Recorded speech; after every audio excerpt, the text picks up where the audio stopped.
కానీ ఆ పవర్ ఇచ్చింది మీరే కదా, ఆ పవర్ ఇచ్చి మీరు ఇచ్చిన తర్వాత మీరు భయపడడం ఏంటి? భయపడడం అంటే ఇక గవర్నమెంట్ ఏమైనా నచ్చుంటే ఆగిపోతాయి ఆ పథకాలు, ఆపర్చునిటీ. గవర్నమెంట్ పథకాలు ఆగిపోతే ఎలా? గవర్నమెంట్ ఇస్తుంది, ఆయనైతే ఇవ్వడం లేదు కదా. ఇవ్వడం లేదు కానీ ఎంతైనా ఆయన దగ్గరకు పోతేనే కదా కొంచెం అవుతాయి. మొన్న చేసినాం కదా, ఎలా ఏంటి మా పరిస్థితి ఏంటి ఏం కథ అనేది ఎవరు గట్టిగా అయితే అడగరు.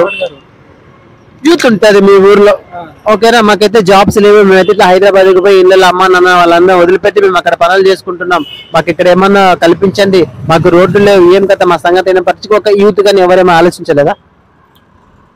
యూత్ అంటే ఇట్లనే ఆల్మోస్ట్ చాలా మంది ఊరు నుండి వెళ్ళిపోయారు బయటకి. ఇప్పుడు యూత్ అంటే ఎక్కువ లేరు, ఎప్పుడో హాలిడేస్ టైంలో పండుగలకే ఊరికి వస్తారు అంతే.